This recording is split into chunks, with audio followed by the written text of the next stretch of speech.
आपका मिशन ज्ञानी विद चंद्र पे स्वागत है और आज का हम लोग का महत्वपूर्ण टॉपिक है वाष्पोत्सर्जन यानी कि ट्रांसपायरेशन।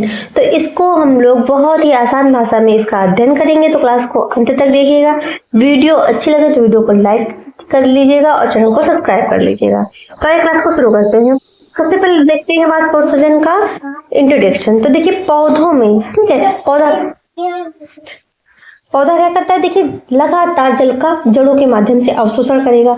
अवशोषण करने के बाद, ठीक, जैसे जड़ से क्या करेगा, जल का अवशोषण करेगा। ठीक, अवशोषण करने के बाद पूरे प्लांट की बॉडी तक क्या होगा, जल को हर एक पत्ती तक पहुंचाएगा। ठीक है, हर एक अंग तक पहुंचाएगा।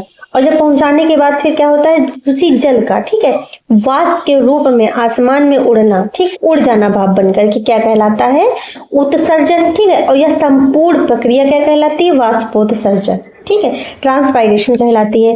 यह मुख्यतः सबसे ज्यादा वाष्पोत्सर्जन किससे होता है, तो पत्तियों के द्वारा होता है। ठीक, पत्तियों के जो रंध्र होते हैं उसके माध्यम से होता है, परंतु कुछ मात्रा में क्यूटिकल और लेटिस सेल द्वारा भी होता है। ठीक है, और यह पौधों की एक अत्यंत महत्वपूर्ण शारीरिक यानी कि फिजियोलॉजिकल क्रिया है। ठीक, वाष्पोत्सर्जन क्या है, पौधों की महत्वपूर्ण फिजियोलॉजिकल क्रिया है। ठीक है, अब इसकी डिफिनेशन देखते हैं। तो पौधे के वायवीय भागों जैसे कि विशेषकर पत्तियों से जल का वाष्प के रूप में बाहर निकलना क्या कहलाता है, वाष्पोत्सर्जन कहलाता है। अब इसकी खोज देखते हैं किसने की थी। ठीक, खोज देखते हैं किसने की थी। तो देखिए वाष्पोत्सर्जन का अध्ययन सर्वप्रथम किसने किया था, तो स्टेफन हेल्स ने किया। ठीक है, उन्होंने प्रयोगों द्वारा सिद्ध किया कि पौधे जो होते हैं वायुमंडल में जल वाष्प को छोड़ते हैं। ठीक, एक्सपेरिमेंट देखते हैं। तो देखिए क्या क्या उन्होंने, एक पौधा लिया, पौधे का जो नीचे का गमला यानी कि जड़ वाला सिरा होता है उसको ढक दिया, उन्होंने पॉलिथीन से कवर कर दिया। फिर एक जार लगाया, जार के नीचे क्या क्या, ग्लास प्लेट लगाई, ग्लास प्लेट को चारों तरफ से वैसलीन से चिपका दिया। ठीक, कवर कर दिया। अब हुआ क्या कि उन्होंने देखा कि जार के चारों तरफ क्या पानी की उनको, तो इससे उन्होंने यह सिद्ध कर दिया था कि पौधे क्या होते हैं, वाष्पोत्सर्जन करते हैं। ठीक है, अब देखते हैं नेक्स्ट पॉइंट। आप समझते हैं वाष्पोत्सर्जन की प्रक्रिया यानी कि मैकेनिज्म ऑफ ट्रांसपायरेशन। तो देखिए वाष्पोत्सर्जन निम्न चरणों में होता है। पहला होता है जल का अवशोषण। पहला क्या होता है, जल का अवशोषण। पहला होता है जल का अवशोषण। ठीक है, तो समझते हैं जल का अवशोषण क्या होता है।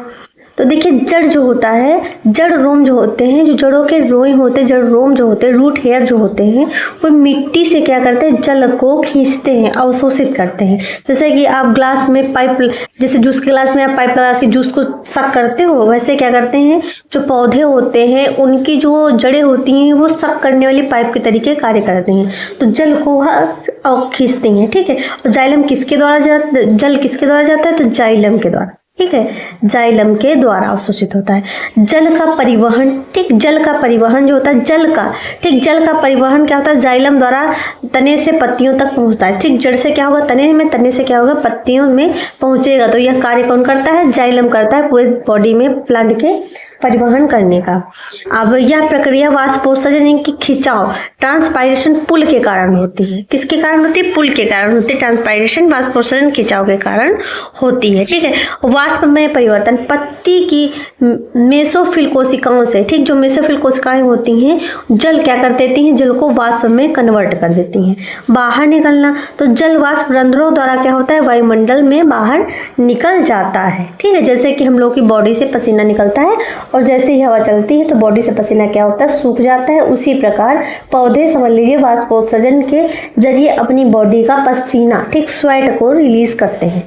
ठीक है, अब वाष्पोत्सर्जन के प्रकार, ठीक है, वाष्पोत्सर्जन के प्रकार देखते हैं कौन कौन है। तो रंध्रीय वाष्पोत्सर्जन यानी कि स्टोमेटल ट्रांसपायरेशन, तो पत्तियों के रंध्रों द्वारा होता है। ठीक है, पत्तियों के रंध्रों द्वारा होता है।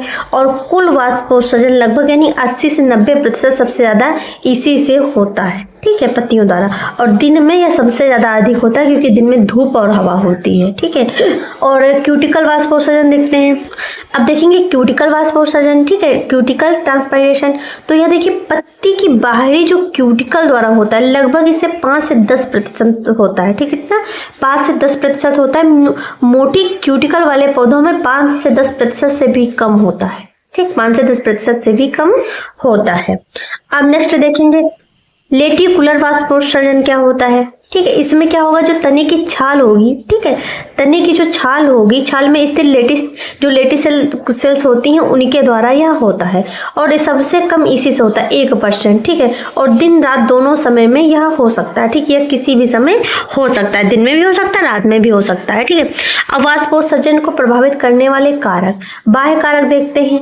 बाहरी कारक कौन कौन होते हैं जो वाष्पोत्सर्जन को प्रभावित करते हैं? तापमान, यानी कि ताप बढ़ने पर क्या होगा, वाष्पोत्सर्जन बढ़ेगा, यानी जितनी धूप होगी उतना क्या होगा, वाष्पोत्सर्जन ज्यादा होगा। आर्द्रता, अधिक आर्द्रता में क्या होता है, वाष्पोत्सर्जन कम हो जाता है। जब नमी होती है, जब हवा में नमी होती है, मौसम क्या होता है, ठंडा होता है। हवा, तेज हवा में क्या होता है, वाष्पोत्सर्जन की दर बढ़ जाती है। प्रकाश में रंध्र खुलते हैं, ठीक, जब सूर्य की रोशनी पड़ती है तभी क्या होते हैं, पत्तियों के रंध्र खुलते हैं। वायुदाब, कम वायुदाब में वाष्पोत्सर्जन क्या होता है, अधिक हो जाता है, ठीक, वाष्पोत्सर्जन क्या होता है, अधिक हो जाता है।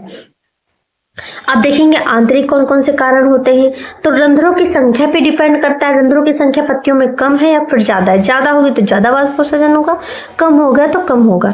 पत्तियों की संख्या, पौधे में कितनी पत्तियां हैं, ठीक, बहुत पत्तियां हैं या फिर कम पत्तियां हैं, तो पत्तियों की संख्या पे यह निर्भर करता है।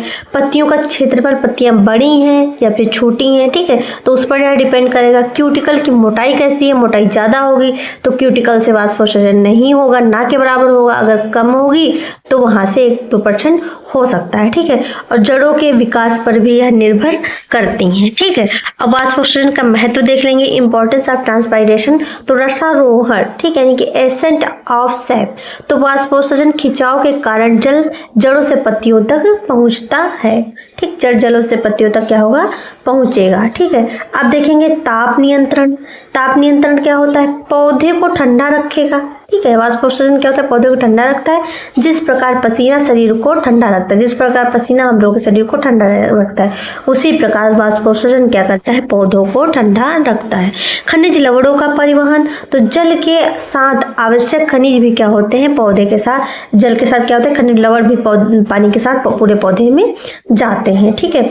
अब देखेंगे प्रकाश संश्लेषण, ठीक, प्रकाश संश्लेषण देखेंगे क्या है, तो प्रकाश संश्लेषण की सहायता से क्या है, तो जल की उपलब्धता, यानी कि प्रकाश संश्लेषण के लिए भी क्या होता है, यह बहुत आवश्यक होता है। जल नहीं निकलेगा, ठीक है, तो क्या होगा भैया, जब ग्लूकोज और वाटर, ठीक है, ग्लूकोज और कार्बन डाइऑक्साइड नहीं निकलेगी, कार्बन डाइऑक्साइड और वाटर नहीं निकलेगा तो ग्लूकोज कैसे बनेगा, ठीक। प्रकाश संश्लेषण की क्रिया में जल और कार्बन डाइऑक्साइड की, क्लोरोफिल की, सनलाइट की तो आवश्यकता होगी, तभी तो ग्लूकोज बनता है क्या करके। वाष्पोत्सर्जन के लाभ, ठीक है, तो पौधे की वृद्धि में सहायक होता है, पोषक तत्वों का वितरण में सहायक होता है, ताप नियंत्रण में सहायक होता है, जल चक्र में इसका महत्वपूर्ण योगदान होता है, ठीक है। अब देखेंगे वाष्पोत्सर्जन का मापन क्या होता है, ठीक है। वाष्पोत्सर्जन का मापन क्या होता है, तो वाष्पोत्सर्जन की दर मापने के लिए पोटोमीटर का प्रयोग किया जाता है। यह जल के अवशोषण की दर को मापता है, क्या जल के अवशोषण की दर को मापता है यह, ठीक है। और वेट, वाष्पोत्सर्जन से हानियां नहीं देखिए, ठीक, वाष्पोत्सर्जन से हानियां क्या होती हैं, तो अधिक वाष्पोत्सर्जन होगा तो पौधा मुरझा जाएगा, जल की कमी होने पर पौधे में क्या होती है, वृद्धि रुक सकती है, ठीक है। अब अगर 1 नंबर का आपको वाष्पोत्सर्जन लिखने को दे दिया जाए कभी, ठीक है, तो आप क्या लिखोगे, आप ये डिफिनेशन लिखोगे, ठीक है, कि देखिए वो भी आप परिभाषा लिख सकते हो 1 नंबर में। अगर आपको थोड़ा सा बढ़ा के लिखना है तो उतना, वो डिफिनेशन लिखने के बाद, वाष्पोत्सर्जन की जो डिफिनेशन हमने आपको स्टार्टिंग में बताई, वो डिफिनेशन लिखने के बाद उसके नीचे आप ये ऐड कर सकते हो 1-2 नंबर में, ठीक है, तो आपका जो होगा क्वेश्चन देखने में अच्छा लगेगा, ठीक है। तो वाष्पोत्सर्जन पौधे की एक अनिवार्य जीवन क्रिया है, यह जल के परिवहन, ताप नियंत्रण, खनिज वितरण तथा प्रकाश संश्लेषण में महत्वपूर्ण भूमिका निभाती है। हालांकि इसकी अत्यधिक दर पौधों के लिए क्या होती है, हानिकारक होती है, क्योंकि पौधा मुरझा जाता है, परंतु सामान्य परिस्थितियों में यह पौधे के जीवन के लिए अत्यंत ही आवश्यक होता है, ठीक। अब देखिए ये चित्र देखिए, ठीक, ये चित्र देखिए, तो इसमें हुआ क्या, ठीक, इसमें हुआ क्या, अब क्या देखिए, पौधे क्या कर रहे हैं, पृथ्वी के द्वारा, ठीक, मिट्टी के द्वारा क्या कर रहे हैं, जल का अवशोषण कर रहे हैं, ठीक, अवशोषण कर रहे हैं, अवशोषण करके परिवहन हो रहा है जल का पूरे पौधे में,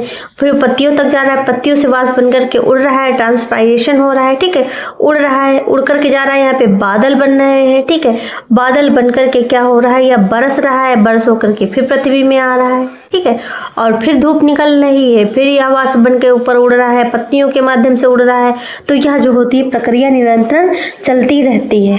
तो अगर आपको हमारी क्लास अच्छी लगी तो हमारे चैनल को सब्सक्राइब कर लीजिएगा, वीडियो को लाइक कर दीजिएगा और वीडियो को जितना हो सके उतना अपने दोस्तों के साथ साझा करिएगा। Thanks for watching. मिलते हैं नेक्स्ट वीडियो के साथ।